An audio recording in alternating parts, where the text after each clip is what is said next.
Instruments, human आई पढ़ ली, अब instruments. Instruments basically तीन है हमारे पास। एक तो सिंपल माइक्रोस्कोप, दूसरा माइक्रोस्कोप, कंपाउंड माइक्रोस्कोप भी कह सकते हैं इसको,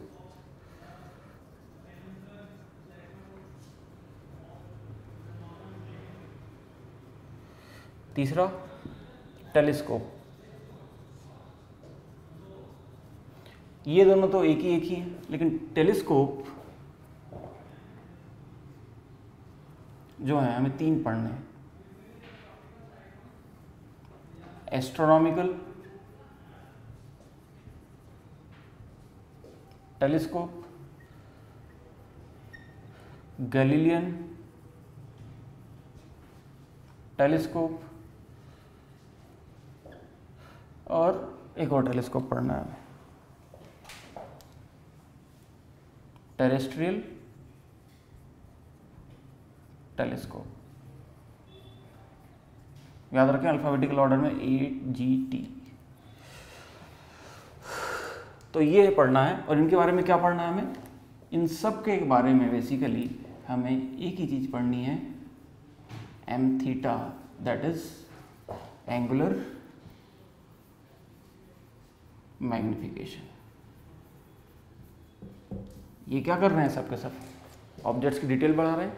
ऑब्जेक्ट्स की डिटेल कैसे बढ़ाई जा सकती है? रेटिना पे बड़ी इमेज बनाए, यानी इनडायरेक्टली रेटिना पे जो एंगल है उसको बढ़ा रहे हैं, और जिस फैक्टर से एंगुलर बढ़ा रहे हैं उसी को मैं इन सबका मैग्निफिकेशन कहूँगा। तो इन तीनों चीज़ों को पढ़ाने से पहले मैं इसमें दो टर्म आपको बता दूं। इसमें दो तरह से दो टर्म होते हैं। एक तो होता है near normal eye adjustment.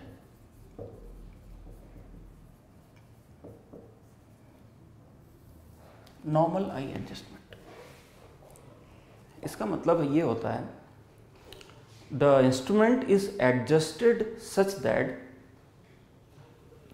The image formed by the instrument is at infinite.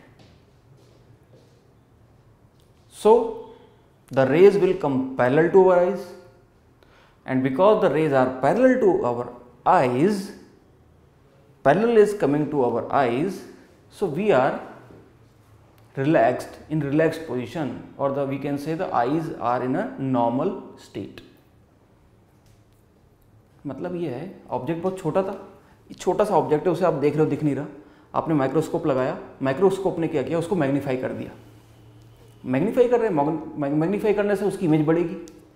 सबसे बड़ी इमेज क्या बनती है? जब मैग्नीफिकेशन सबसे ज़्यादा होगा। याद करो, लीनियर मैग्नीफिकेशन का फॉर्मूला फॉर लेंस क्या होता था? -v/u। तो मैग्नीफिकेशन सबसे ज़्यादा तब होगा जब ये v सबसे ज़्यादा होगा। v क्या है? पोजीशन ऑफ इमेज, यानी इमेज कहाँ बने? इनफाइनाइट पे, यानी पैरेलल रेज। यानी कि इसका मतलब है वो जो अमीबा है, वो जो छोटी चीज जिसको मैं ऑब्जर्व कर रहा हूं, उस अमीबा की जो इमेज है वो कहां बन रही होगी? इनफाइनाइट पे। इससे क्या फायदा होगा? उसकी हाइट भी कितनी हो जाएगी? साइज भी इनफाइनाइट। साइज भी इनफाइनाइट, लेकिन वो जो एंगल आंख में बना रही होगी वो इनफाइनाइट नहीं होगा, क्योंकि साइज बड़ी जरूर है लेकिन दूर भी इनफाइनाइट पे होगी, क्योंकि v भी तो इनफाइनाइट है ना। और हमने देखा था वो अपरेंट एंगल, विजुअल एंगल जो आता है वो तो हाइट अपॉन डिस्टेंस आता है, इसलिए वो infinite height upon infinite distance, वो एंगल फाइनाइट आ जाता है, बट फिर भी वो एंगल बड़ा आता है as compare to the naked eye. तो नॉर्मल एडजस्टमेंट का मतलब बस इतना हुआ, the rays coming to our eyes are parallel. इसका मतलब दूसरे शब्दों में ये कहें कि the image formed by optical instrument is at infinity. समझ में आया ना ये चीज? ऑब्जेक्ट रखा है, ऑब्जेक्ट के बगल में इंस्ट्रूमेंट रख दिया सामने, तो इंस्ट्रूमेंट, अब हमारे पास आंखों में ऑब्जेक्ट से सीधी रेज नहीं आ रही है, अब हमारी आंखों में ऑप्टिकल इंस्ट्रूमेंट से रेज आ रही है। तो ऑप्टिकल इंस्ट्रूमेंट जो रेज भेज रहा है वो क्या है? उस ऑप्टिकल इंस्ट्रूमेंट की इमेज तो नियर एडजस्टमेंट का मतलब है वो जो ऑप्टिकल इंस्ट्रूमेंट की इमेज है यानी वो जो रेज हैं वो कहां से आ रही है, नॉर्मल एडजस्टमेंट यानी इनफाइनाइट से आ रही है, यानी मुझे ऐसा लगेगा कि वो पैरेलल आ रही हैं। तो मेरी आंखें, मुझे आंखों में जोर नहीं देना पड़ेगा। जैसे अगर कोई दूर ऑब्जेक्ट है तो आप बिल्कुल ऐसे करके देखते हो, वहीं अगर मुझे पास में कुछ पढ़ना है तो हम ऐसे करके देखते हैं। तो यही दो एडजस्टमेंट है। एक बार जब इमेज या तो एक्चुअली में आप दूर देख रहे हो या जिस इंस्ट्रूमेंट से आपके पास रेज आ रही हैं वो ऐसी आ रही है जैसे वो किसी दूर पॉइंट से आ रही है, इनफाइनाइट। तो इन दोनों केस में हमारी आंख की जो स्टेटस रहेगा वो नॉर्मल रहेगा। और अगर वहीं अगली केस में अगर वो इमेज पास में बना दे वो इंस्ट्रूमेंट तो हमें अपनी आंखें बड़ी करनी पड़ेगी, स्ट्रेन करनी पड़ेगी। वो सेकंड है स्ट्रेन एडजस्टमेंट। तो आपको बस इतना ध्यान रखना है क्योंकि वहां पे ये तो कहानी हुई कि ये है क्या, लेकिन इसका मतलब क्या नॉर्मल एडजस्टमेंट का मतलब? नॉर्मल एडजस्टमेंट का मतलब है द इमेज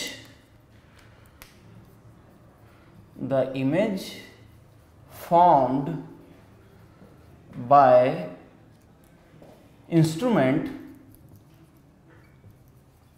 इनमें से कोई सा भी इंस्ट्रूमेंट हो सकता है। The image formed by instrument is at infinity और the rays entering our eyes are parallel। ये ध्यान रखें, this is normal eye adjustment. Second,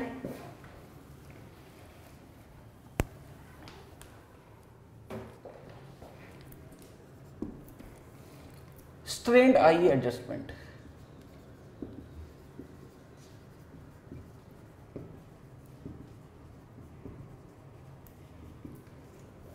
strained eye adjustment का मतलब है, अब स्ट्रेन्ड आई मतलब अब वो इमेज को इनफाइनाइट पे नहीं पास बनाएगा, जितना पास बनाएगा उतनी इमेज का मैग्निफिकेशन ज़्यादा दिखेगा। तो वो कितना पास बना सकता है? क्या नाक के पास बना दे तो दिखेगी इमेज? नहीं, उसके पास भी लिमिटेशन। हम तो डी डिस्टेंस की देख पाते हैं। अब वो इमेज कहाँ पे बनाएगा? इनफाइनाइट पे नहीं। कौन? Optical instrument. अब वो इमेज बनाएगा ऑप्टिकल इंस्ट्रूमेंट एट डी। ठीक, इसका मतलब the image formed by optical instrument is at D, that is my near point. Second, the rays are are appearing to be coming from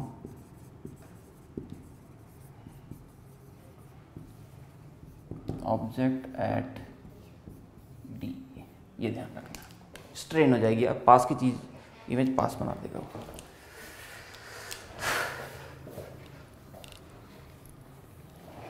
अब आपको मैं एक बार इसकी वर्किंग डायग्राम से भी दिखा देता हूं।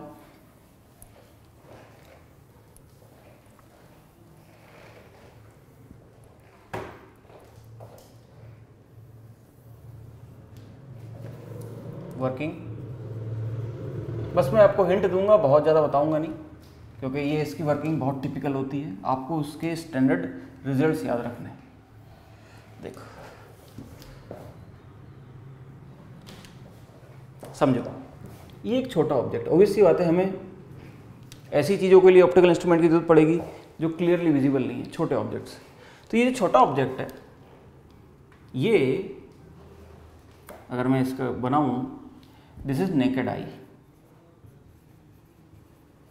अगर मैं इसको सिर्फ बिना किसी मदद से, सिर्फ अपनी खुली आंखों से देखूं तो इसकी इमेज देखो कैसे बनेगी। वहाँ पे ये ऐसी रे भेजेगा और ये एक ऐसी रे भेजेगा। ये हमें पता है कि जो रे सेंटर से पोल से क्रॉस करती है वो अनडेविएटेड मूव करती है। सो ये इस तरह से करके ये यहाँ, और इसी पॉइंट पे ये वाली रे भी जो पैरेलल आ रही थी ये भी फोकस हो जाएगी। ये तो ये हमारा बना theta, let me call it as theta naught, यानी this is the visual angle formed by object when we look it at via naked eye. अब फॉर एग्जांपल आपने कोई यहाँ पे एक ऑप्टिकल इंस्ट्रूमेंट रख दिया, जो कि मैं इस केस में ले रहा हूं एक सिंपल लेंस, ठीक। और सपोज अगर ये लेंस है और यही मैं इसकी फोकल लेंथ ले लूं, ले सकता हूं, मैनेज कर सकता हूं मैं अपने हिसाब से। अगर ये इसकी फोकल लेंथ हो गई तो ये क्या करेगा, ये जो रेज यहां तक तो ऐसे ही आएंगी। अब ये मिटा देता हूं मैं पुरानी वाली raise,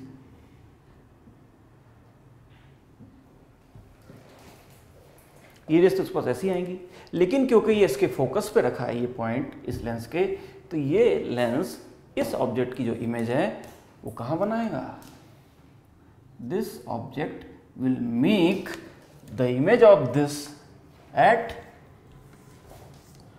infinite and a distance infinite, मतलब इतना बड़ा नहीं, थोड़ा कुछ इस तरह से बना लो, ये ऐसी कुछ रेज ऐसे कर देगा। यानी अब यहां से जब रेज जाएंगी इससे रिफ्लेक्ट होने के बाद ये, और ये, यानी आंख में जो रेज जाएंगी वो आप देख सकते हो वो अप्रॉक्सीमेटली कैसी जाएंगी, पैरेलल। और ये जो एंगल, अब जो एंगल बनेगा दिस इज थीटा। तो ये कौन सा केस हो गया, normal eye. So we will defined magnification done by this optical instrument is theta, जो इसने कर दिया, अपॉन थीटा नॉट जो नेकेड आई में था। So ratio of angular magnification, the ratio of theta, the ratio of visual angle is called as angular magnification. And how it has been done, by increasing the size of object, and this can be calculated. तो ये काम ही कर रहा है, raise को इस तरह से स्प्रेड कर देता है कि आंख को लगता है कि साइज बढ़ गई, बस ये यही काम करता है, रेज तो वही है।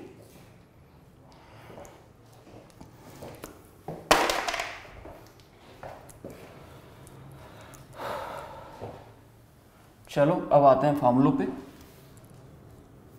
कि मैग्निफिकेशन कितना करता है। Now we will focus only and on theta by theta not, या मैं इसको डायरेक्टली कहूंगा एम। तो लिखते हैं सबसे पहले सिंपल माइक्रोस्कोप।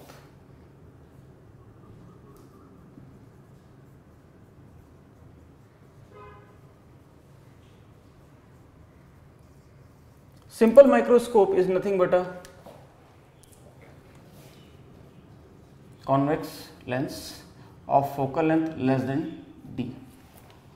इससे बड़ी ले लोगे तो वो मैग्नीफाई करेगा ही नहीं, कोई फायदा ही नहीं होगा आपको। तो हम कॉन्वेक्स लेंस लेते हैं, सिंगल मतलब ओनली सिंगल कॉन्वेक्स लेंस। एक अगर कॉन्वेक्स लेंस ले लूँ, एक कॉन्वेक्स लेंस, तो मैं चीज़ों को अगर देखूँ उससे तो मुझे वो मैग्नीफाइड दिखेंगी, तो वही है। अभी कितना मैग्निफिकेशन प्रोड्यूस करता है, let me call the focal length of this thing as F. याद रखो यहाँ पे दो एडजस्टमेंट होंगे, normal and strained. Normal eye adjustment, normal eye के हिसाब से एडजस्टमेंट किया ऑप्टिकल इंस्ट्रूमेंट का, एक स्ट्रेन्ड आई के हिसाब से एडजस्टमेंट किया ऑप्टिकल इंस्ट्रूमेंट का। और इन दोनों एडजस्टमेंट से दो मैग्निफिकेशंस आएंगे, क्योंकि आप ऑब्जेक्ट उसको दूर ले जाओगे तो अलग मैग्निफिकेशन आएगा, पास जैसे हम कैमरे में करते हैं, कैमरे में जब रोटेट करते हैं तो वो फोकस दूर चला जाता है, यानी दूर की चीज़ को फोकस कर रहे हैं, पास करते हैं। तो इस तरह से हम यहाँ पे भी लेंथ को बड़ा छोटा करके, दूर कम करके, दो तरह के एक्सट्रीम एडजस्टमेंट्स देख सकते हैं, नियर एंड नॉर्मल। और इन दोनों की वैल्यू आपको याद रखनी है, ये अगर m है, m theta, in this case this m theta will be equal to simply nothing but d by f, and in this case it will be nothing but 1 plus d by f। याद रखना, यानी किस में magnification आपको ज़्यादा मिलेगा, obvious सी बात है स्ट्रेन्ड आई में आपको मैग्निफिकेशन ज़्यादा मिलेगा, d by f 1 plus d by f। Example, find magnification of simple microscope of focal length 10 centimeter। तो क्या हो जाएगा, नियर वाले का स्ट्रेंड वाले का 1 plus D by F. D कितना था, सॉरी नियर से डी बाई एफ 25/10 कितना आया 2.5 एक्स लिखते हैं ना मेगा, उसमें कैमरा में लिखा रहता है इतने एक्स, 10x 20x, तो वही एक्स लिख दिया, ये वो एक्स यूनिट होती है एंगुलर मैग्नीफिकेशन की। वैसे इसमें कितना हो जाएगा 1 प्लस 25/10 यानी 3.5x, इतने जूम। क्लियर हुआ? एक और क्वेश्चन इसमें कर सकते हैं, find the magnification if the rays coming to the eyes are parallel। in previous question अगर मैं सीधा बोलता कि find the angular magnification of a simple microscope which is forming image at infinity, तो इसका मतलब क्या हुआ, इसका मतलब ये हुआ normal eye adjustment. Forming image at infinity का मतलब नॉर्मल आई, तो तुरंत आप क्या लिखते हैं डी बाई एफ, आपका आंसर हो जाता। वही अगर आपसे बोलता कुछ ऐसी कहानी लिखी है तो उसमें ये आप ढूंढो लैंग्वेज में कि इमेज कहाँ बना रहा है, नियर या स्ट्रेंड, मतलब नॉर्मल और स्ट्रेंड।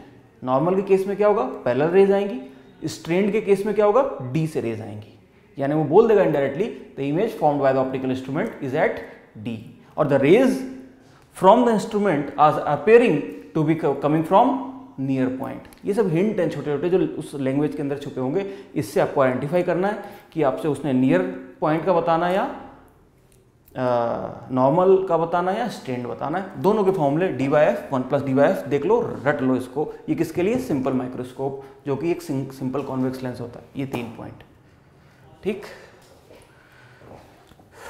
चलिए अब हम लिखते हैं दूसरा, खत्म ही ऐसे खत्म कर देंगे पूरा, अभी खत्म हो जाएगा 5 मिनट में ये पूरा। ये लिस्ट बना के आप रखो, इसको रिकॉल करते रहो, लास्ट के 3 दिनों में देखते रहो इसको, एक पेज में लिख लो सारे फॉर्मूले, इससे क्वेश्चन आने की चांसेस हैं इस बार।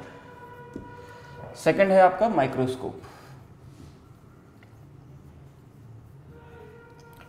माइक्रोस्कोप इज नथिंग बट, वहां पे एक अकेला लेंस था, यहां पे 2 लेंसेज है। 2 लेंस कैसे भाई, ये आपकी आंख है, आपकी मतलब ह्यूमन बीइंग की आंख है, ये एक लेंस है, एक ये लेंस है, ये ऑब्जेक्ट। इन दोनों को अगर मैं एक डब्बे के अंदर पैक कर दूं, ऐसा यहाँ पे कंपनी का नाम लिख दूं, so this will be called as microscope, और कुछ नहीं। जो लेंस, याद रखना, जो लेंस ऑब्जेक्ट के पास है, भाई इन दोनों में कौन सा ऑब्जेक्ट के पास है, आगे वाला, इसको मैं कहता हूं, इसकी फोकल लेंथ कहूंगा मैं FO। याद रखना दोनों के दोनों कैसे लेंस है, कॉन्वेक्स, यानी दोनों की फोकल लेंथ कैसी होंगी, पॉजिटिव। तो ऑब्जेक्ट के पास वाला जो लेंस है that is called as FO, और जो इमेज के पास वाला लेंस है that is called as FE।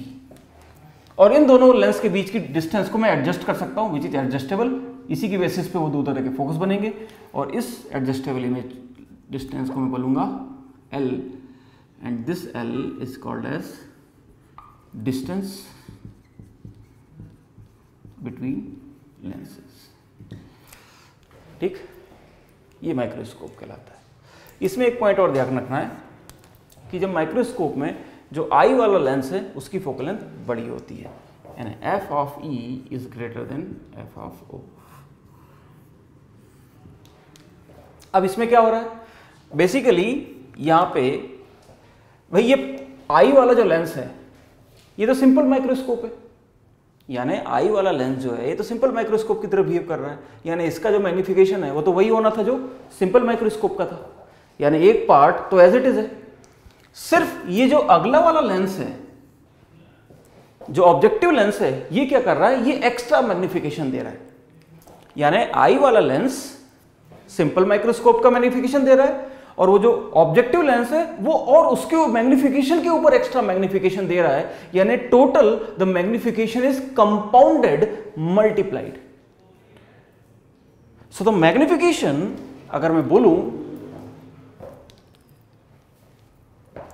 Total magnification of compound microscope is magnification due to eye lens into magnification due to objective. अच्छा, अब याद रखो ऑब्जेक्टिव का जो मैग्नीफिकेशन है वो कितना होता है, वो इस डिस्टेंस पे डिपेंड करता है और फोकल लेंथ पे डिपेंड करता है इसकी, यानी वो होता है -L/Fe। FO minus sign indicate कर रहा है कि वो इमेज को उल्टी बना देता है। उल्टी बनाने से क्या, रियल इमेज बनेगी तो वो देख पाएगा। तो ये माइनस साइन इंडिकेट, आपको उस मैग्नीट्यूड लगाना है कि ये जो ऑब्जेक्टिव है वो मैग्नीफाई कर रहा है, is nothing but magnifying the image. ठीक, और ये जो ME है ये तो क्या है, ये तो सिंपली एक सिंपल माइक्रोस्कोप है।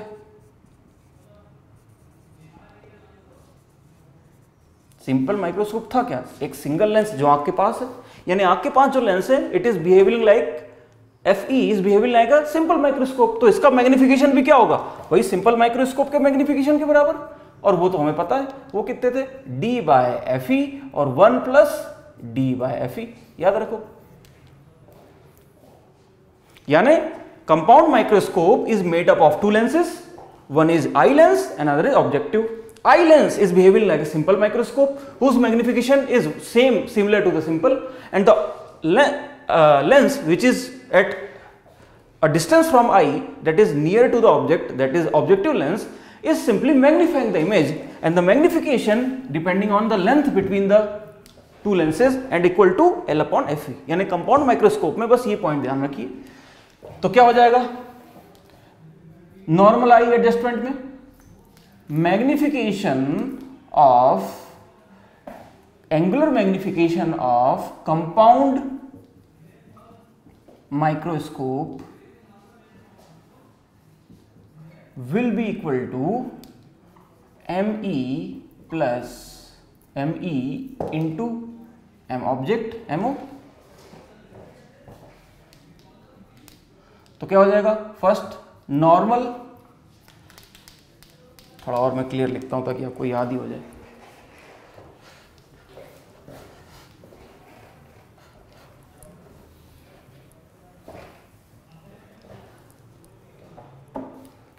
ME क्या था, सिंपल माइक्रोस्कोप, D/FE। FE क्यों लिखा, क्योंकि आई के पास वाली वही इसी के लिखूंगा ना, और 1 + D/FE, ये किसके लिए, नॉर्मल आई, और ये स्ट्रेंड आई। और MO क्या था, वो था -L/FO। तो इन दोनों को कंबाइन कर दूं तो normal eye for compound microscope, normal eye adjustment में magnification will be ME into MO, यानी ME नॉर्मल वाला है ME इंटू MO। देख लो क्या हो जाएगा, ये -L/FO इंटू D/FE।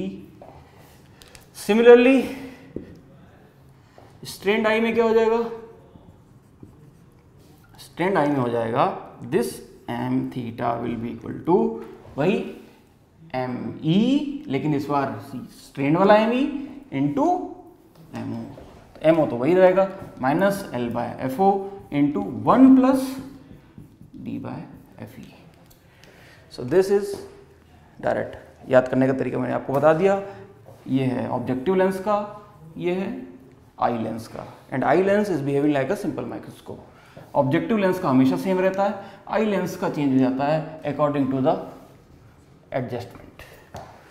याद रखो, इसमें बस इतना याद रखो, M1 M2 याद रखो तो याद रहेगा, सिंपल माइक्रोस्कोप से डिराइव हो जाएगा।